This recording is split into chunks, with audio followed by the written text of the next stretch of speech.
but like they give like a lot of leeway because it's like, oh, they're trying to like hype up everyone. So it's like they have about 2 hours of coverage before the thing even starts. Or is that when the other fights are going on? Yeah, the other fights are going on. Okay. Yeah, we're talking about the boxing fight tonight. For those of you who are watching on video here, we will talk about math eventually. We're here on the weekend and we're having fun getting ready for this test. I hope that you guys all know, so I've posted everything up on the internet now, including the homework that you turned in last night. I put the solutions up today. So you're not getting those papers back yet because my grader hasn't looked at those yet, but you can look at the solutions that are there. Did you all watch the videos that I made? Yeah, it helped. I felt a little rushed on Wednesday to really do an example of all those cases. So that's why I did the video, and we can practice more of those kind of problems today too. It's really not too bad theoretically, more just the process of how to construct these additional solutions to the differential equation system when the matrix is defective. That's always kind of the tricky part. So, so in terms of the review, I've got some problems, and maybe some of you have already, some people I know have tried to look at them in advance and get a jump start on them. So I'm going to go through these, and then we'll see where we're at. There's really 3 main areas that this exam is going to cover, which are, well, maybe I should write them down, the chapters 5, 6, and 7. You can kind of break it down that way. So in terms of chapter 5, this is going to be sections 5.6 through 5.8. And the main topics here are going to be things like eigenvalues and eigenvectors. So there's some nice theoretical types of things you can do in this section. This is just straight linear algebra at this point. And of course it all begins with this famous equation AB equals lambda V. And a lot of the theoretical proofs are based around using this idea. Okay? This is not really the equation that you use to find the eigenvalues and eigenvectors, but this is sort of the definition of it. And I do want everybody to sort of understand geometrically what eigenvectors are like. Essentially, they are vectors that the matrix stretches.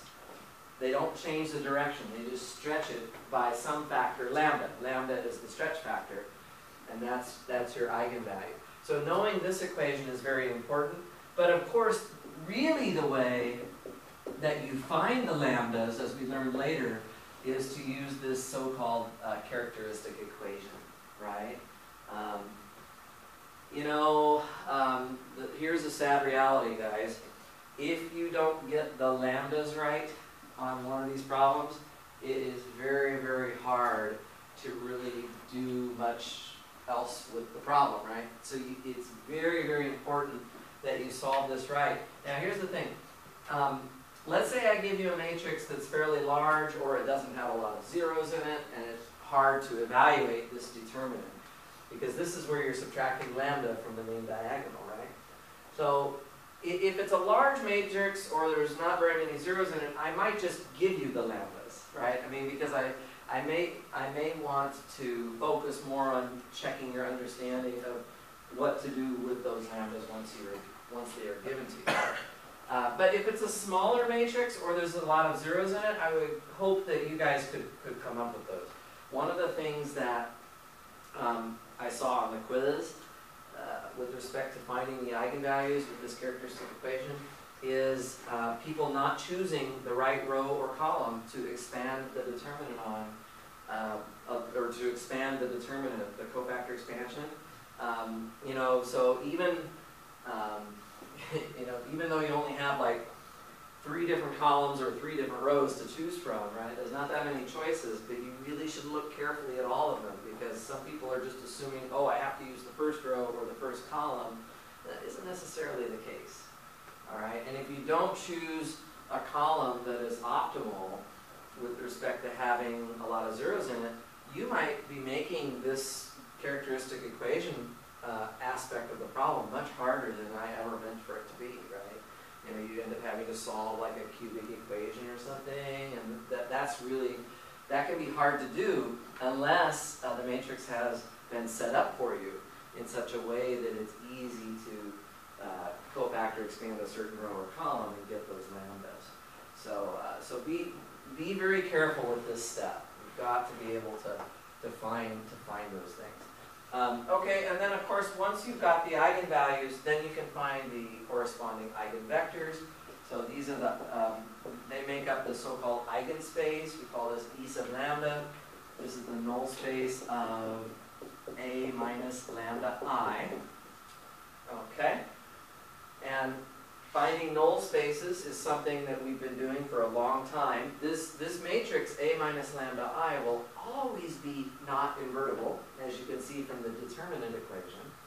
Since it's not invertible, it means that you're going to have a free variable in the row-reduced form of this matrix. So if you do your EROs to A minus lambda I, you've got to be able to wipe out a row. Because if you couldn't do that, if you weren't wiping out any rows, then you would be having pivots go all the way down the diagonal of this square matrix. And you wouldn't get any free variables, and you wouldn't get any eigenvectors. And that doesn't make any sense, right? If you found the eigenvalues, you've got to be able to get eigenvectors. So you should be expecting at least one, maybe more than one, of these rows to cross off here. Okay? Once you've found these eigenspaces, you can then talk about whether the matrix is non-defective or defective. So non-defective versus defective. So this is an important consideration. Of course, we also refer to that as diagonalizable versus non-diagonalizable. Okay? So remember, diagonalizable is really just another word for not defective. Not defective or diagonalizable just means that each eigenvalue holds its weight. So the dimension of the eigenspace equals the multiplicity of the eigenvalue. So if the eigenvalue is a root of the characteristic equation, however many times it's a root, that's the dimension of the eigenspace. If that's true for each lambda, right? If every lambda holds its weight, then your matrix is not defective, right? If it's not defective, don't forget in that case you can. So in the diagonalizable case, you have this matrix S. The matrix S has these vectors in the columns. These are the eigenvectors.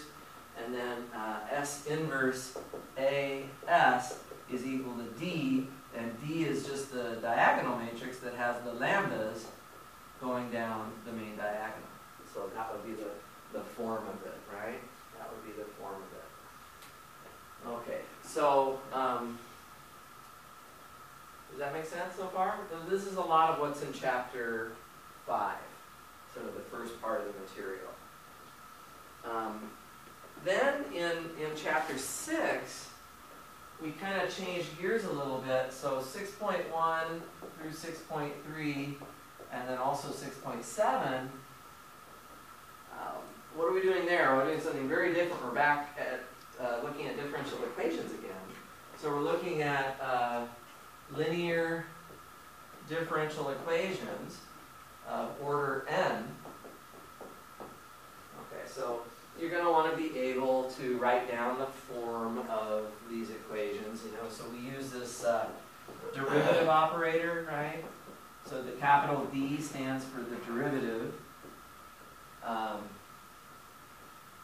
And basically this operator applies to the unknown function y, and it equals some function capital F on the right hand side. So this is, we often call this L, right? L is like a linear operator. And so L is linear. It's just a combination of derivatives, right, that you will apply to your function y, right? Since L is linear, you can talk about the kernel of L, right? And the kernel of L is just equal to the set of solutions that it's the set of those functions that get killed by L, right? The things that L kills, and so that is a subspace. That forms a subspace of the set of all functions, basically. Okay. So it's a linear operator, so you should be able to find the kernel of L. So in other words, if I have a 0 on the right-hand side, you can often find the kernel of that linear operator. The way you do it is you write down the auxiliary equation, just to remind you about that part. The auxiliary equation, this is the key thing, so a naught r to the n plus dot dot dot plus an equals 0, and here you go again. Again, you need to be able to find the roots or the solutions of this equation. Right, so, and then based on those roots, remember the roots, they could be repeated roots. That's a possibility. Make sure you know how to handle the form of the solution if that happens. Or you could have, another possibility is you could have complex roots. Okay? And in either scenario we have a way of writing down the part of the solution to the homogeneous differential equation that corresponds to those roots. Okay? So, of course, the number of roots here, the number of roots that you get is n, which is just the order of your differential equation. So there will always be n roots. But that includes complex roots, and that includes repeated roots. Right, okay. And then, of course, you have the non-homogeneous considerations. So this is really the 6.3 and 6.7 part. In 6.3 and 6.7, you learn how to deal with the non-homogeneous part of the solution. And remember that there's 3 steps, right? The first step is where you're finding the complementary function. That's the one that solves L of y equals 0, right? And then the second step is where you find the particular solution. And that's the part that you have sort of we learned 2 ways to do it, right? In 6.3, we used annihilators. And then in 6.7, we used variation of parameters. Okay. I'm going to give you, of course, as you remember, I'm going to give you a table of annihilators along with the table of integrals. I'm actually going to give you exactly the same handout that I gave you last Monday for the quiz. So that you don't need to be memorizing, but one thing you definitely do want to be learning is the variation of parameters formula. So there are these 2 unknown functions, u1 and u2, that we derive, and here are the formulas for them.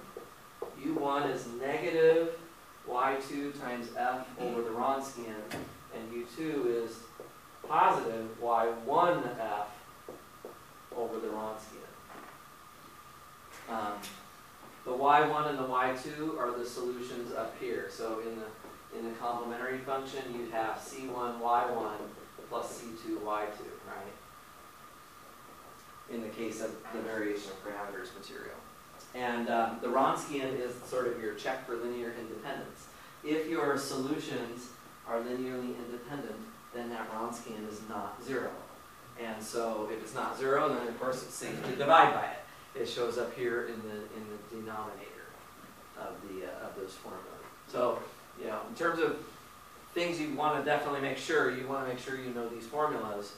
Otherwise, the variation of parameters method is really tough. Actually, on the quiz, I had a variation of parameters problem, and that was by far the best. You guys did the best on that problem on everything on the whole quiz, so that was good to see. Did you have a hand up? And just to make sure, variation of parameters only works if it's second order, that's it, right? Yeah, that's right. Variation of parameters is, well, it can work for any order, but we only cover it for second order. Yeah. So if you see a differential equation that is not second order, you probably are going to solve it another way. Right. Okay, so that's the chapter 6 stuff. Okay, and just let me know if there are any questions here to go along. The last part of it then would be chapter 7. Let me put that back on this board again. So chapter 7 is where we get into the, chapter 7, we're only going to talk about 7.1 through 7.5, right? And we're only talking about homogeneous linear systems. So basically, this is the whole challenge of the chapter, is to solve these systems for x. So you're looking for a vector function that solves that system. Okay? The solutions to this, they form an n dimension. So if A is n by n, if A is n by n, then the solution set is an n-dimensional vector space, which means that you need n linearly independent fundamental solutions. And I'll actually call them fundamental solutions because you build this so-called fundamental matrix. A lot of people were not sure what that was when we had our last class, so be sure to look this up again because I might ask you for it.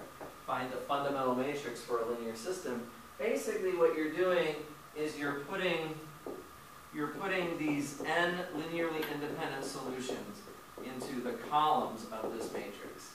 Okay? So that's what this is. N linearly independent solutions.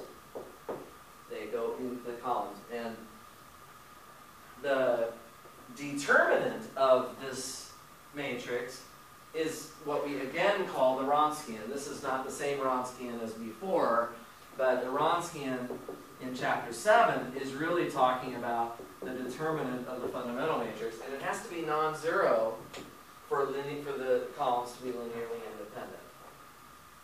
So if I give you a bunch of vectors and I don't tell you if they're linearly independent or not, but I ask you that question, then by putting them into the columns of a matrix, you'll be able to test them to see if they are linearly independent by taking the determinant of that matrix that you got.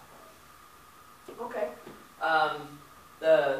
These n linearly independent solutions, we've talked about how to obtain those. So to get x1, x2, and so on, right? This is sort of the last part of what you need to know. You try to create solutions of the form e to the lambda t times v. So here's where the chapter 7 material kind of blends back in with chapter 5. So you're finding eigenvalues and eigenvectors again, and you try to build these solutions. And again, you could have potentially repeated lambdas, or you could have complex lambdas. And you need to know how to handle either of those situations. If there's a repeated eigenvalue, that's not necessarily a problem as long as that eigenvalue pulls its weight. Everything will be good. But if that eigenvalue fails to pull its weight, so for defective capital A, you have to actually go a little further and try a solution, additional solutions of this form, W1 plus T W2, in order to get n linearly independent solutions. Okay. I'm only going to bother you about defective 2 by 2 or 3 by 3 matrices, though. So you can't have complex eigenvalues in a defective scenario unless the matrix was at least 4 by 4. So you won't have to worry about that. But you also need to know, if you have complex numbers, how to extract two real solutions for the pair A plus or minus BI. Okay. The two things that usually gets people in trouble is complex roots and defective situations. Those are the harder cases. As long as the eigenvalues are real, as long as they don't have a problem pulling their weight, you can almost just go straight to the answer. You write down the general solution like 5 seconds after you find the eigenvalues and eigenvectors. It doesn't take any more work than that. You just write down a linear combination of these things. Where it gets a little bit more challenging for people is when you have either, well, complex lambdas or defective matrices going on. Okay, so that's kind of the chapter 7 stuff.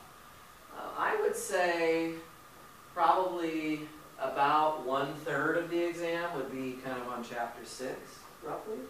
And the rest of it would be on chapters 5 and 7, 2/3 of it. I don't want to like split 5 and 7 apart because there's a lot of common stuff between those 2 chapters. But more than half of the material really would be on this side, I think. I'm going to give you, remember, I'm going to give you just the full time to work on the test this time, so that should be nice. We're not going to cut you short. I mean, I give you extra time anyway at the end, but I'm planning to write a test that's pretty much the same length as what I've done before. Haven't written it yet, of course, but I'm planning on doing something similar to what I've done before. But this time I won't, I don't really feel that, we really only have one section of material left to cover, and I can do that in half of the class on Wednesday before the final. So there's no need to, for me to give a lecture ahead of time, which I think will be nice. And also, I hope that you guys realize that in studying for this test, you might wonder why we're having another test here. Studying for this test is a huge, huge jump start on studying for the final, because we're using so many concepts. Chapters 5, 6, and 7 are showing up all over the place here. Yeah, there's going to be some stuff next week that we need to go back and review from the earlier material, but I mean, things like taking determinants, you're still doing that, right? You're still calculating null spaces of matrices, which means you're doing EROs, right? You're introducing free variables, you're doing all those things, right? That's the beauty of a class that builds on the material as you go forward, is that you don't really have an option to forget stuff very well, because you have to keep using it again and again. When we do get around to the final exam next week, when we start working on that, we will have a few things we need to go back and review, like the chapter 1 stuff, which was kind of separate. Maybe some of the vector space stuff that's very, I guess, linear algebra oriented. But yeah, I hope you appreciate that. I mean, this is quite a bit of stuff here, but it's also, you're getting double the bang for your buck in terms of what you're studying for right now. So I think that'll make it a little bit more pleasant. Okay, so does anybody have any questions about my overview here? Yeah. When you're looking at the practice problems, not the ones that you're going to do, Okay. and not the ones from the sample test, there were 2 examples of something that was similar to what you did in class with the switching classes problem. Oh yeah, the Markov process. Yeah. I think you should. I know we didn't really have any homework on it, but I think you should review that, and I can review that today as well. Okay. Yeah, it's a nice application that involves kind of something that is a little bit statistical in nature, but at the same time, it's a beautiful application of diagonalization. So it's not actually that difficult. It's just about, you just have to like set up the problem basically. So kind of the tricky part. So yeah, do take a look at that. So, let me start by going into my little list of problems here. Maybe some of you have already looked at these. Go through some of my list of problems, and then we'll start talking about any extra problems that you guys want to see as well. Any other questions on the overview, though? Pretty good? Actually, not that bad, I don't think. I think compared to earlier in the semester, this is a pretty reasonable syllabus for the test. Not going to be too ridiculous, hopefully. Okay, so I am not going to do these problems in order. I'm going to do them kind of jumping around to what I feel like doing. But by the end of this thing, we'll try and talk about all of it. So, so we're going to do some practice problems, and I'm going to start with one that's a little bit out of the mainstream. You may not have thought about this as much, so it's maybe better to start with it. So here's what it is. It says the following: find 3 linearly independent solutions to, here's the equation, x cubed y triple prime plus x squared y double prime minus 2xy prime plus 2y equals 0 of the form y of x equals x to the r. Okay, so I like this problem a lot. So that's why I want to do it first while we're all fresh and focused here. This, of course, of the 3 chapters, where does it fit? In chapter 1, 2, or 3? Or sorry, chapter 5, 6, or 7? Not 5. It's a higher order differential equation. That's chapter 6. Yeah, chapter 6. Okay, so let's give it a shot. Now, here's the thing. This differential equation, look what I did to you here. And I could do this to you on Monday as well. I gave you a differential equation that is not of a form that we've studied really. I mean, it is linear. It is a linear third order differential equation, but it's not in the form where you have an auxiliary equation to look for. Remember, the auxiliary equation is where you write down the r's that go with the formula, and there's numbers in front of these derivatives. And that creates for you this polynomial, right? Well, I don't have that here. So I'm giving you a problem, a differential equation that is not of a type that we learned how to solve. And so then you ask, well, why is it a fair question for me to ask you? The reason it's a fair question is because I've actually told you what the answers to the differential equation are going to look like. I've given you this. I've said, because you wouldn't know, right? Usually when we're looking for solutions, right, we're usually doing this, right? We're guessing e to the rx, and then we're plugging it into the equation and solving for r. Well, this is a different kind of differential equation, and so it turns out that for this equation, we need to look for solutions of this form. But the theory of the differential equations is still the same as always. It's third order, so the solution space is 3-dimensional, and I have to find 3 linearly independent solutions. Okay? So, does anybody have a suggestion how we would actually go about doing this? Change the y to r. Take the derivatives of what then? I would take the derivatives of this proposal, and what are you going to do once I have all those derivatives? Plug them in up here and see what you can say about r.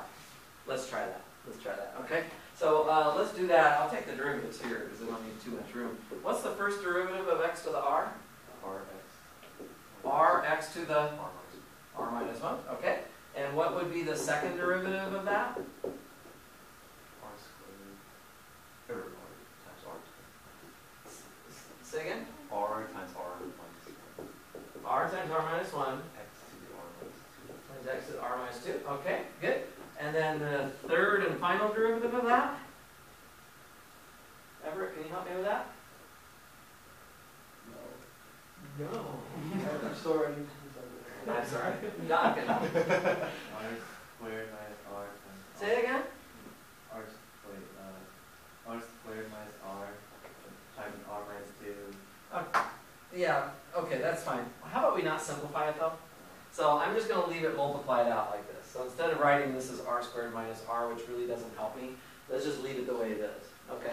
So let's r and r minus 1, those are just constants. Let's take the r minus 2, pull it down, and multiply it by x to the r minus 3. That's what I would do. Okay? All right, and then Eduardo's suggestion now, we take these derivatives we just found and plug them into the equation. So let's do that. So we're going to get x cubed times 3 derivatives of y, which is r minus 1, r minus 2, times x to the r minus 3, plus x squared times 2 derivatives, which is r minus 1, x to the r minus 2, minus 2x times the first derivative, which is r x to the r minus 1, and then finally plus 2 x to the r adds up to 0. So it's a little bit messy.